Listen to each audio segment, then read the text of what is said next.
time for day 2, or I'm sorry, not day 2, page 2. I'm going to get completely confused through this class because it's not days, it's pages this time.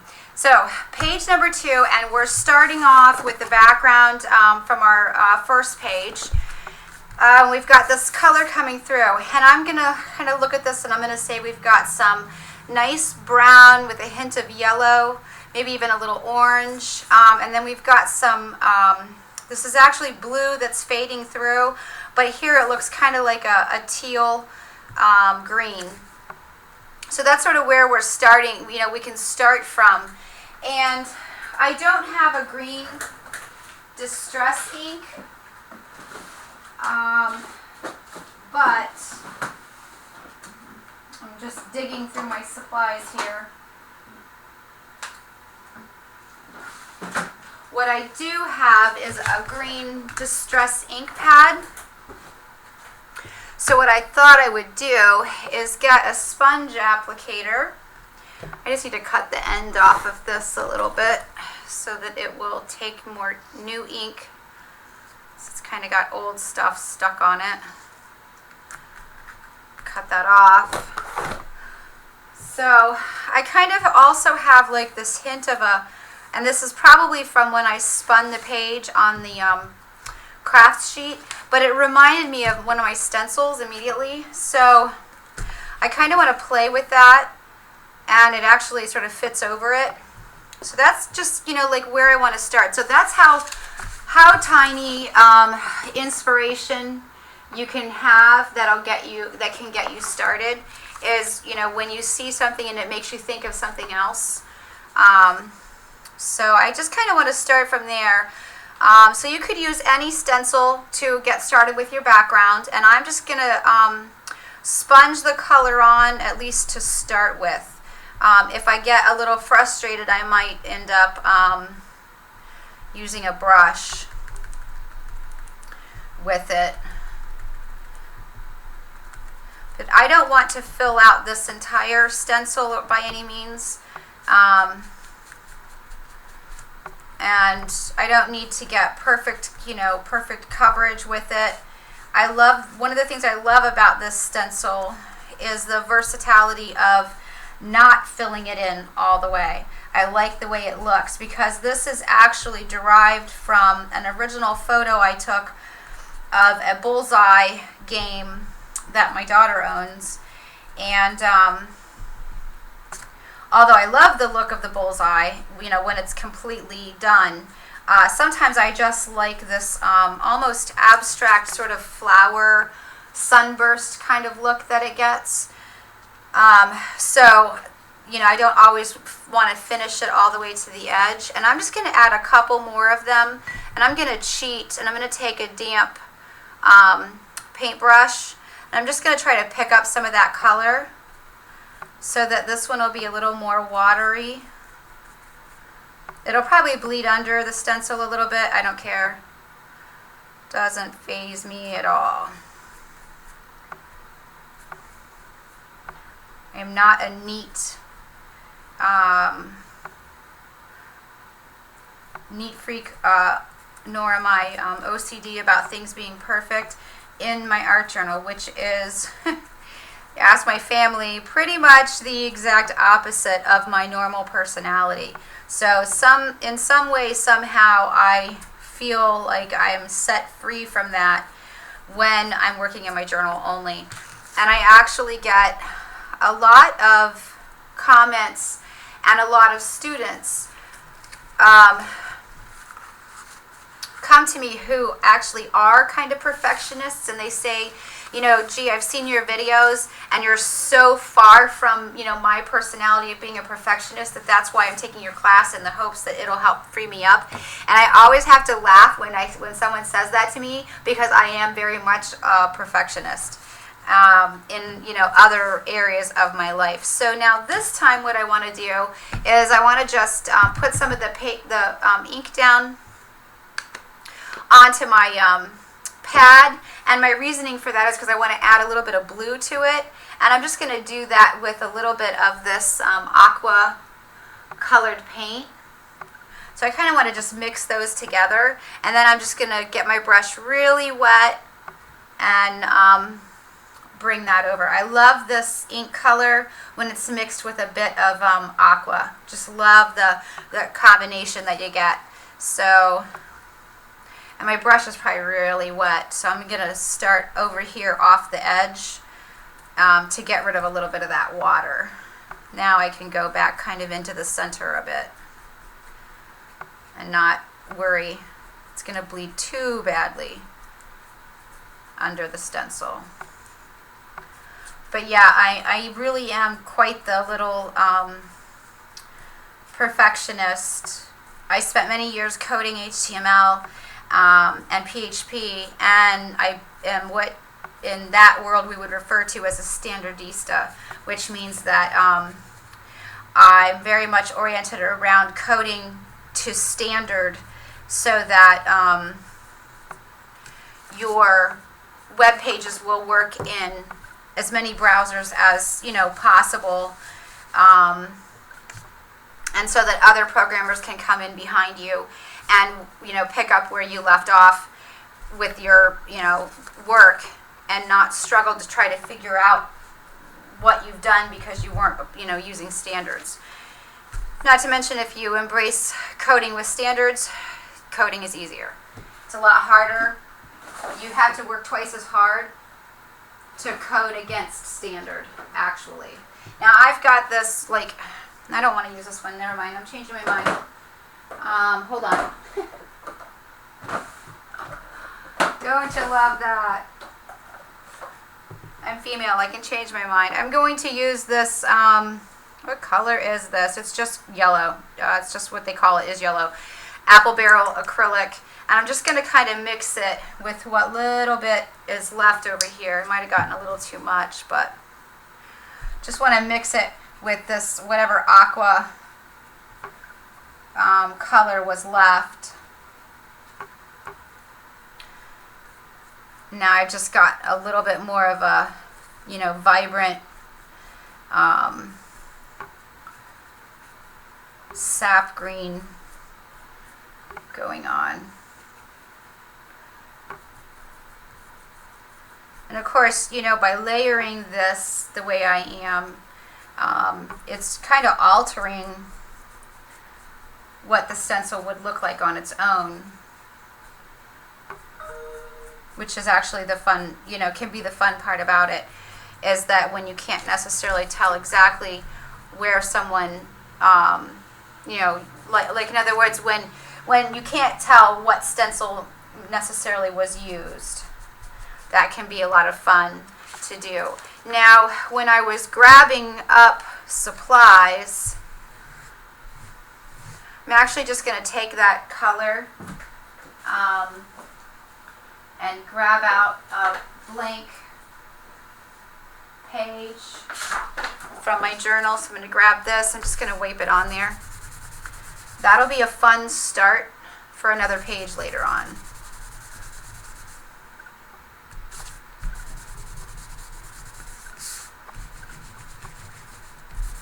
Oops, my fingers are inky. So, alright, so when I was grabbing stuff up, I grabbed up this Perfect Pearls, and the color is called Green Patina, but I really like this pretty green color. Let's see if you can see that. I like that color a lot, so I want to put some of this down. And I'm pretty sure that with Perfect Pearls, it's already got the binder. I don't have to use anything as a binder. But, I can't remember if that's true or if I just think that in my head. If I just tell myself that, I don't know. So I'm actually just going to pick it up out of here. My brush is damp but not wet. These are getting really old. I've had these for at least a good 5 or 6 years now. So I'm just going to get some of this out of here and put it down, and then so that I can spread it around a little more like paint, I'm actually just going to add some matte medium into it, which again, if I'm dreaming up the fact that there's a binder in it, this will act as a binder. I think there is, though, in Perfect Pearls. I just can't remember. You could use any iridescent powder, and if you don't have an iridescent powder, you could easily get the same basic look and feel by using any type of a metallic paint and just add water or glazing medium to it to thin it out so that you're mostly getting the iridescence out of it. So now that I've got that little mix, I'm going to layer that on here just like I did with the original, and I'm going to kind of go to the outside a little at first because there was so much on my brush. And I want to do this twice. I hope I mixed up enough to be able to do it in 2 different spots. And this might get completely covered up. Keep that in mind as you're working in your journal. Just because you put something down and you initially thought, oh, I want to put, X right here, it doesn't mean you have to save it later on. It just means that was your idea at the time. But it's totally cool to change your mind. I particularly like the fact that I feel completely comfortable to change my mind whenever I want to, especially when I'm working in my own art journal or with my own paintings. I have no problem changing my mind. And I don't feel bad about it at all. It's my prerogative. Okay, so I've got a little bit of that over here too. Now, again, it doesn't give a huge amount of color, but it doesn't have to because it gives so much back in, that slight soft sparkle, which is really hard to pick up on camera, of course. So you'll just have to take my word for it. It's an iridescent color. So now I want to hit this really quick with my heat gun, and then I think I'm going to go in and add some more color to the page real quick. Not that I have anything against white, I don't. I just want to play a little more with color.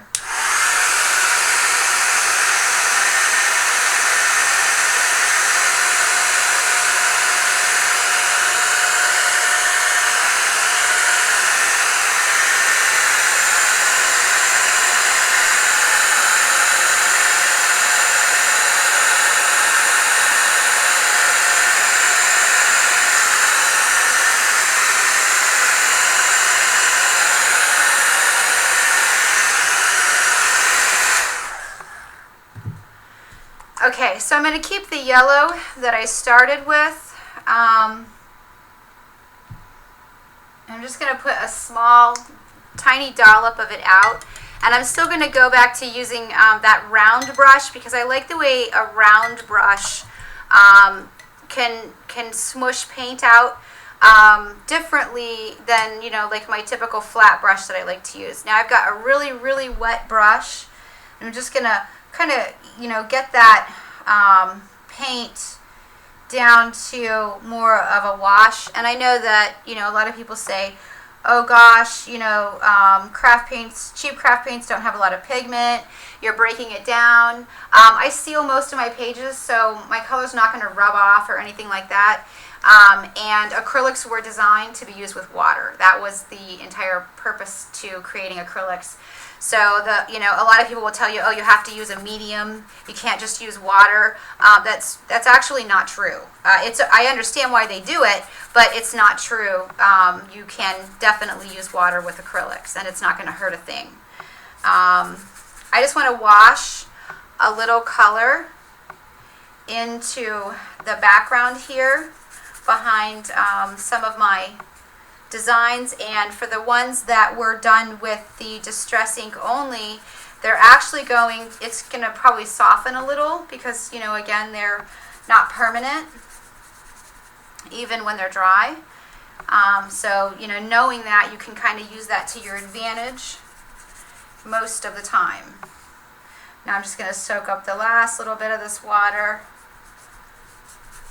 and spread it around.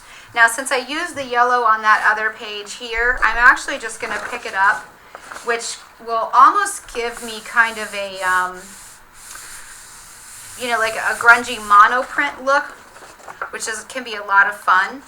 And if there's other distressing colors on this craft mat, it may, you know, pick them up and add them into it a little bit. Okay, so it's pretty saturated over here, so I'm going to want to dry that. But this is our background, so I can let it dry overnight. I just want to add a little color here, and what I want to do is bring a little bit of that brown in, because we know we've got quite a bit of it over here, but we haven't added any with our pattern. And I'm actually just going to use the Antique Linen Distress ink, which is a really light, almost a greenish brown. But then I'm going to add some of the darker brown with it after. But first, I'm just going to get some of this down.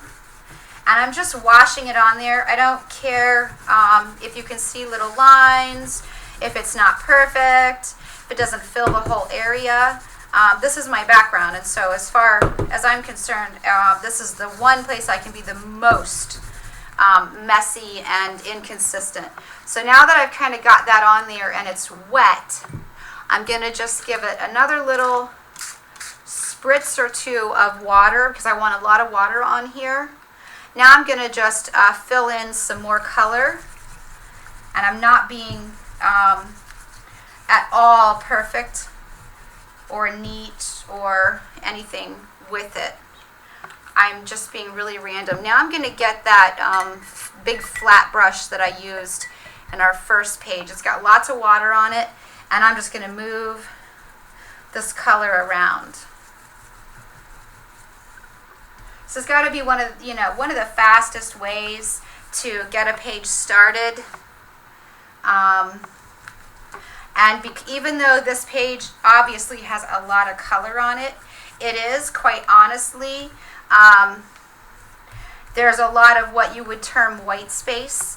And something that you need to think about, which, you know, I know inherently because I did spend so many years doing web design and web development, white space does not have to be white. White space simply means that you are leaving plenty of space in between your, you know, more visual and textual elements that is free of content. It doesn't necessarily mean it's free of color, just free of content. Now right over here is where I used the Perfect Pearls with the matte medium, and also here, and you can probably see it's creating a little bit of a resist, and that's awesome. You can also see, and this is a great example, you can see where my paper is becoming extremely weak, and that's why it's getting really dark in the little wrinkled areas. But once it dries, it toughens back up. The only thing I want to be careful with, because I know what's happening, is I don't want to mistreat it at this point. So I really want to wipe off some of that distress stain so that I can get a nice resist. But I don't want to do that right now, because if I do it right now, I'm more than likely going to tear my page. So working with thin papers, a lot of the times it's not that you can't work with them, it's that you need to know your medium, you know, in other words, know your paper, recognize when you're pushing it too far, and back off and let it dry. Letting things dry is probably the biggest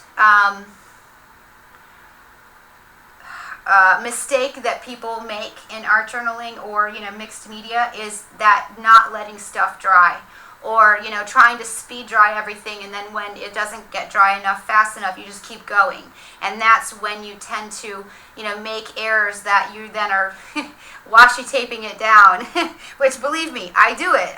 You know, I've done it a million times. But if you can keep in mind that you need to be respectful, and that's kind of how I look at it. I respect the paper, and if you're respectful with your work, you won't have, you know, you can get away with a lot, as long as you try to kind of, you know, try to say, you know, gee, I really mistreated you by soaking you with so much water and ink, so now I'm going to give you a break and let you dry, and that way I won't rip my paper, although it will still always be, you know, a little bit weak right there. But okay, that's it for the first, you know, day for the background for our next page, and you can see that we completely used that brown to our advantage that had seeped through, and that hint of green, and, you know, kind of used that to help us build the page. And you can see on this side that we've not harmed the other page absolutely at all. If anything, the couple of little wrinkled areas look kind of cool, actually. I'll show you where, you know, like some of them have come up, whoops, without ripping it. Some of those little areas where the wrinkles are have come up, and it looks really neat, actually. It doesn't look bad at all. So don't think you can't use thin paper. You absolutely can. All right, I'm going to let this thing dry, and I'll see you tomorrow for the focal point of this page.